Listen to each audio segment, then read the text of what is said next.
गया। जी हाँ मेरे दोस्त, लड़की को लड़का बनाएगा, लड़का को लड़की बनाएगा।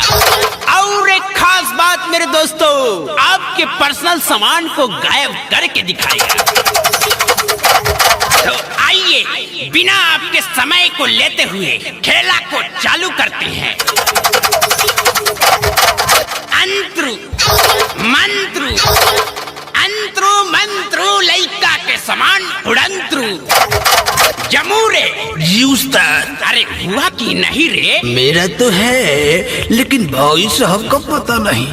अरे अरे अरे दादा हो, साला हमार सामान बिलवा देलस, साला हमार ऑटो ले लस, चाउरो ले लस, और सामानो गायब कर देलस। ए देख लिया, चुपचाप से हमार सामान लिया दो, न तो हम बाबू के लगा पे फोन लगाओ तनी। रुक जा तू।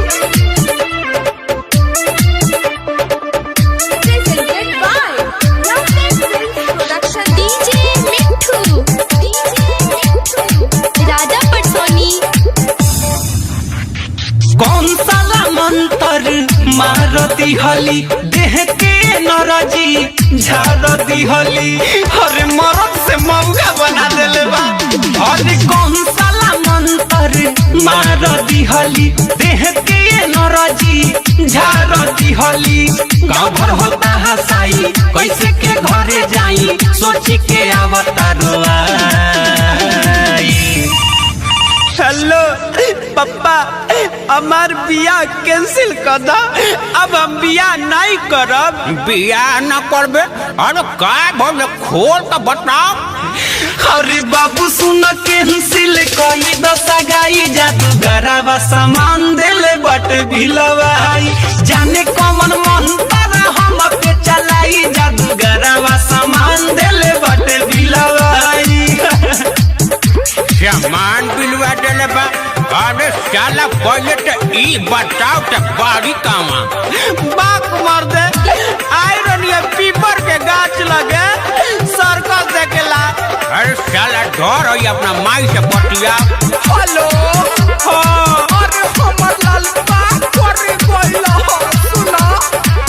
अकोरे लाल बोला कोइला हतू, खाना वो भी ठीक से न खइला हतू, कोइल तुहार का जरूरी रला, घर में केहू से न बतैला हतू। सुन माई रे सड़क सगाह में अपना आइल रहनी ह देखे, घाट हमारे साथे गदी हले बचाऊ हटा लेके।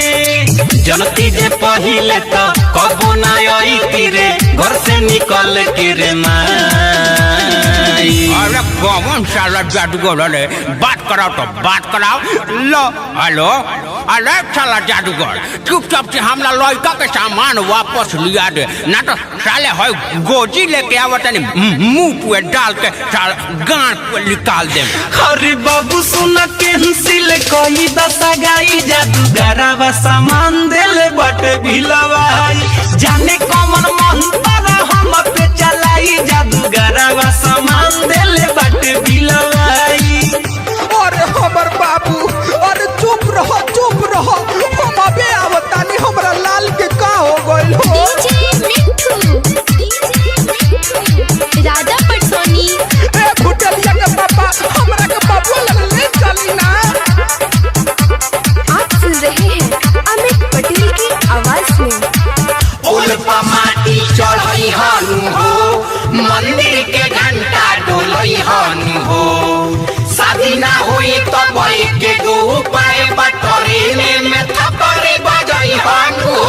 अब जातानी हम तो हमारे सब कवनो मजाक उड़ावता, कवनो कहता माउग हमके, कवनो छकवा बनावता। कवना जन्म के तू बदला ले तारी हमसे, जादूगर होई की कसाई। देख लिया जादूगर, जेंगा मरला हुआ कद ना तो ठीक ना होई। उस्ताद लइका के काहे रुआवतनी, लिया ना दियो कुछ सामानवा।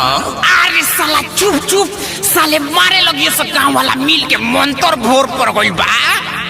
अरे बाबू सुन कैंसिल कोई दशा गाई जादूगरवा सामान दिल बाटे बिलवाई पापा सुन कैंसिल कोई दशा गाई जादूगरवा सामान दिल बाटे बिलवाई अरे जाए के बिना सामान के रहो